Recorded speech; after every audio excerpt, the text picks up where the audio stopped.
परवहीम नाज़रीन अस्सलाम वालेकुम, मैं हूँ इमरान वसीम। नाज़रीन, इस प्रोग्राम में सबसे पहले तो आपको बताएंगे जो जस्टिस मिर्ज़ा अली नकवी के ख़िलाफ़ सुप्रीम जुडिशल कौंसिल की आज मंगल के रोज़ की जो प्रोसीडिंग है, इस कार्रवाई का अंदरूनी अहवाल आपके साथ हम शेयर करेंगे। और इस ख़बर के बाद हमारे वीडियो लॉग की जो दीगर अहम ख़बरें हैं, एक बड़ी पॉलिटिकल ख़बर है जो मैंने थंबनेल पे लिखा कि बिल्ली थैले से बाहर आ गई, दूध का दूध पानी का पानी हो गया, ये ख़बर। और इसके अलावा हमारे वीलॉग की जो दीगर अहम ख़बरें हैं उनकी तफसीलात आपकी खिदमत में पेश करेंगे। तो सुप्रीम जुडिशल कौंसिल के इजलास की कार्रवाई की जो अंदरूनी कहानी है, इस ख़बर से हम अपने प्रोग्राम का आगाज़ करेंगे। और जो अंदरूनी कहानी हमने अपने ज़राए से जानी है, वो तफसीलात आपके साथ शेयर करने से पहले आप नाज़रीन को ये भी बताते चलें कि जस्टिस मिर्ज़ा अली नकवी साहब की जो लीगल टीम है, जिसमें ख्वाजा हारिस साहब कौंसिल के सामने पेश हुए हैं, उनकी जानिब से ये दरख्वास्त कौंसिल से की गई है कि जब तक जितनी भी शिकायत हैं जस्टिस नकवी साहब के ख़िलाफ़, उन शिकायत का हतमी कोई फ़ैसला नहीं हो जाता, कौंसिल किसी ओपिनियन किसी नतीजे पे नहीं पहुंच जाती, जो कौंसिल की कार्रवाई है उसको इन कैमरा रखा जाए। और उन्होंने कहा कि इन कैमरा प्रोसीडिंग की बातें बाहर नहीं जानी चाहिए। और ख्वाजा हारिस साहब का मकसद ये था ये कहने का कि जब तक इल्ज़ामात साबित ना हो, उससे पहले जज का जो है मीडिया ट्रायल नहीं होना चाहिए। तो इस पर कौंसिल ने जो आपके साथ अंदरूनी कहानी आपके साथ हम शेयर करने जा रहे हैं, बड़ी सख्ती के साथ जिन शिकायत कुनंदगान के आज आर्गूमेंट्स लिए गए हैं, उन्हें सख्ती से कहा है कि आपने बाहर जाके जो भी प्रोसीडिंग है, जो भी आपने दलाइल दिए हैं, जो भी आपने बातें की हैं, बाहर जाके आपने कोई बात नहीं करनी। लेकिन हमने कोशिश की है कि जो थोड़ी बहुत हमें इंफॉर्मेशन मिल सके वो आपके साथ हम शेयर कर सकें, और इस पैराए के अंदर रहते हुए कि जो बातें हुई हैं सिर्फ वही करें और ऐसी कोई बात ना करें जिससे किसी की इज़्ज़त व तकरीम पे कोई हर्ज या कोई फ़र्क आता हो। तो नाज़रीन, पाकिस्तान बार काउंसिल की तरफ से जो आर्गूमेंट किया गया, जो हमने अपने ज़राए से पता किया है, हसन रज़ा पाशा ने आर्गू किया। हसन रज़ा पाशा साहब ने 3 चीज़ों पे बात की, बल्कि 4 चीज़ों पे बात की अपने आर्गूमेंट्स में। एक तो उन्होंने जो एसेट्स हैं उसके हवाले से बात की, और मैं खुलासा सिर्फ उसका इतना ही रखूँगा कि उनके आर्गूमेंट का क्रक्स ये था कि जो जस्टिस नकवी साहब की असासे हैं वो उनकी जो आमदन है वो उनके साथ मुताबिकत नहीं रखते। और दूसरा, उन्होंने ऑडियो लीक के हवाले से बात की, जो जस्टिस नकवी साहब की परवेज़ इलाही के साथ ऑडियो आई थी उसका जिक्र किया। और फिर जो आबिद ज़ुबैरी साहब की ऑडियो थी और फिर परवेज़ इलाही की ऑडियो थी उसका भी तज़किरा हुआ। और फिर इसके साथ साथ उन्होंने ये भी तज़किरा किया हसन रज़ा पाशा साहब ने कि जब से नकवी साहब के जो 2 बेटे हैं, जब से जज बने हैं, इनके बेटों की वकालत चंद सालों के अंदर, 1-2 सालों के अंदर वो वकील बने हैं, तो उनकी वकालत बड़ी चमक उठी है और उन्हें बड़ी बड़ी फर्मों की जो है वो एज ए काउंसिल उनको हायर किया गया है। ये बातें उनकी तरफ से की गई। ये मतलब उनके अपने जो एविडेंस कह लें, दलाइल कह लें, वो उन्होंने काउंसिल के सामने रखे। इसी तरीके से मियाँ दाऊद साहब हैं, उन्होंने अपना जो केस था, जो भी उन्होंने एलिगेशन अपनी कंप्लेंट में लगाए थे, वो काउंसिल के सामने रखे।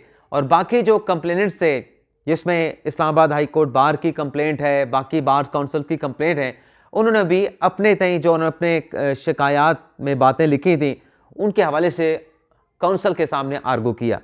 और ये तमाम प्रोसीडिंग, यानी जो शवाहिद थे हर कंप्लेंट के पास, जो उनके दलाइल थे अपने शवाहिद के हवाले से, वो काउंसिल के सामने रखने के बाद इनको तमाम कंप्लेंट्स को कहा गया कि आप जाएं, अब काउंसिल आपस में मुशावरत करेगी। और ज़रा की जानिब से कहा गया है कि कल 3 बजे इस काउंसिल के इजलास की कार्रवाई को मुलतवी किया गया है और कल ये फैसला किया जाएगा। तमाम चीज़ों को मद्देनज़र रखने के बाद जो जस्टिस नकवी साहब के वकील की एक दलील भी थी कि जो शो ऑफ नोटिस जारी किया गया है वो वाज़े नहीं था, उसमें एलिगेशन नहीं बताया गया।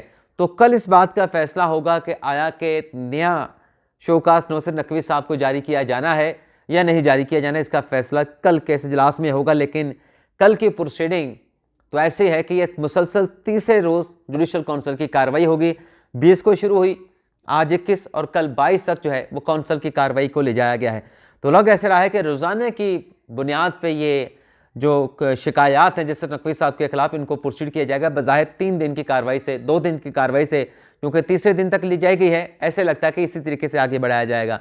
इसके अलावा नाज़रीन, जो इस्लामाबाद हाई कोर्ट का फैसला आया है जिसमें इमरान खान साहब का जो साइफर का केस है, जिसमें 29 अगस्त से लेकर अब तक का जितना भी ट्रायल है जो कि जेल ट्रायल हुआ है उसको कलअदम करार दे दिया गया है। अब इसके ऊपर सोशल मीडिया के ऊपर बड़े बड़े दावे के देखें, साइफर का केस ख़त्म हो गया, साइफर का केस बढ़ गया, जल गया, मर गया, ये हो गया। अब बात यह कि जितने भी दावे किए जा रहे हैं, अब्दुल कयूम सिद्दीकी साहब ने जो ट्वीट किया है बिल्कुल दुरुस्त बात की है। उन्होंने कहा कि भाई वो फैसला पहले पढ़ लें, फिर मिठाइयाँ खाइएगा या मिठाइयाँ बांटिएगा। अब इसमें जितने भी दावा करने वाले हैं कि साइफर केस में इमरान खान साहब की हक में फैसला आ गया, इस हद तक तो बात दुरुस्त है कि खान साहब की पटिशन एक्सेप्ट कर ली गई है और पटिशन एक्सेप्ट करने का मतलब खान साहब के हक में फैसला आया है। लेकिन इस पूरे फैसले से खान साहब को रिलीफ क्या मिला है? क्या खान साहब को ज़मानत मिल गई है? क्या खान साहब का जेल ट्रायल ख़त्म हो गया है? क्या खान साहब की रिहाई हो गई है? या खान साहब का मुकदमा ख़त्म हो गया है? ये ज़रूर हुआ कि जो चार्जशीट थी, फर्द जुर्म की कार्रवाई थी, वो ख़त्म हो गई थी। कल हो सकता है कि फर्द जुर्म की कार्रवाई की कोई नई तारीख दे दी जाए या परसों इमरान खान साहब पे फर्द जुर्म लगा दी जाए। तो इसमें कौन सी ऐसी रॉकेट साइंस है जो समझने में मेरे ख्याल में इतनी मुश्किल या दिक्कत आ रही है? जो लोग शोर शराबा कर रहे हैं, शोर हुआ कर रहे हैं कि खान साहब को रिलीफ मिल गया, इसमें रिलीफ वाला तो एक आयोटा सा कुछ भी नहीं है। लेकिन बहरहाल नाज़रीन, एक जो हमारी दूसरी खबर है उस पर आने से पहले लाहौर हाई कोर्ट के कुछ चंद अहम फैसले, उनकी डिटेल आपके साथ शेयर कर लें। एक तो नाज़रीन, लाहौर की स्टील मिलों की जानिब से लाहौर हाई कोर्ट में एक पटिशन दायर की गई कि बिजली के बिलों में जो ये सेल टैक्स वसूल किया जाता है, ये सेल टैक्स बिजली के बिलों के ज़रिए वसूल करना ये गलत है, ये नहीं होना चाहिए। तो इस पर लाहौर हाई कोर्ट ने FBR को नोटिस जारी करके उनसे जवाब मांग लिया है। वैसे लाहौर हाई कोर्ट के आज अच्छे फैसले आपके साथ हम शेयर करेंगे, लेकिन लाहौर हाई कोर्ट का एक कारनामा भी है, एक नया कारनामा। एक तो वो था जो कलर कहार में वो बागे सफ़ा, उसके 16 कनाल ज़मीन हासिल कर ली गई, फिर वो वापस कर दी गई और उसका एक लेटर मंजर आम पे आया जिसमें लाहौर हाई कोर्ट की जानिब से कलर कहार के इंतज़ामिया को लिखा गया कि जो हमने ज़मीन हासिल करने के लिए लेटर लिखा था, अब हमें वो इनिशिएट प्रोसेस ना किया जाए, बागे सफ़ा की हमें ज़मीन नहीं चाहिए। तो वो सुप्रीम कोर्ट के नोटिस लेने के ऊपर वो ख़तरा तो टल गया कि एक कदीम जो सकाफती विरसा था वो एक जुडिशल कम्प्लेक्स में तब्दील होने जा रहा था। लेकिन एक और भी तारीखी कारनामा है और उसमें भी सैकड़ों की तादाद में, बल्कि हज़ारों की तादाद में लोगों के बुनियादी हकूक़ जो है वो इफ़ेक्ट हो रहे हैं। उनकी बुनियादी हकूक़ के इन्फोर्समेंट का इशू है। यानी एक ऐसा मामला है जिस पे लाहौर हाई कोर्ट ने एक कदम उठाया, एक स्टे ऑर्डर दिया और उसके बाद आंखें बंद करके बैठ गए और आज सालें गुजर गए हैं। मैं आपको दिखाऊंगा, मेरे पास तस्वीर भी हैं। दूसरा नाज़रीन फैसला जो हाई कोर्ट ने दिया है, जो वो 6 अफराद को गाड़ी के टक्कर मार के जो उनकी जो शहादत हुई, उसका जो मुलज़म है अफनान लाहौर में DHA में, उसने लाहौर हाई कोर्ट में दरख्वास्त दायर कर रखी थी कि मुझे गैर ज़रूरी तौर पर हरासा न किया जाए। तो आज उन्होंने अपनी दरख्वास्त तो वापस ले ली, लेकिन अली ज़िया बाजवा साहब लाहौर हाई कोर्ट के जज हैं, उन्होंने ये ज़रूर कहा पुलिस के हुकाम को कि कम उम्र ड्राइवर अगर गाड़ियाँ चलाते हुए देखे गए या पकड़े गए, जो भी कुछ हुआ, इस तरह का वाक़या हुआ, तो मुतलका थाने का जो SHO है और जो सेक्टर इंचार्ज है उसको ज़िम्मेदार करार दिया जाएगा। और साथ में कहा गया कि कम उम्र जो गाड़ियाँ चलाने वाले बच्चे हैं उनके खिलाफ एक्शन लें और ये ना हो कि एक्शन लेने की आड़ में लोगों को हरासा करना भी शुरू कर दें। तो ये भी एक अच्छा ऑर्डर है।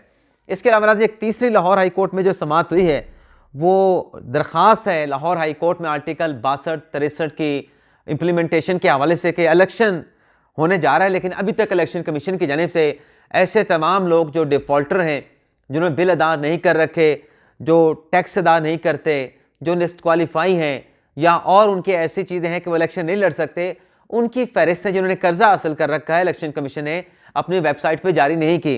तो आर्टिकल 62-63 पर अमल दरामद यकीनी बनाने के लिए इलेक्शन कमीशन को हुक्म दिया जाए कि ऐसे तमाम अफराद की जो फहरिस्तें हैं वो जारी की जाएँ इलेक्शन कमीशन की वेबसाइट पर। तो लाहौर हाई कोर्ट ने इस पर इलेक्शन कमीशन को नोटिस किया है, वफाकी और सूबाई हुकूमतों को नोटिस करके इस केस की समाअत को जो है वो मुलतवी कर दिया गया है। इसके अलावा नाज़रीन असद कैसर साहब, जिन्होंने पेशावर हाई कोर्ट से रिजू किया था, लाहौर हाई कोर्ट की खबर शेयर की है, तो पेशावर हाई कोर्ट की खबर भी आपके साथ हम शेयर कर लें। असद कैसर साहब ने पेशावर हाई कोर्ट में दरख्वास्त दी कि जो उनके खिलाफ केसेस हैं उनकी तफसीलात फराहम की जाएँ।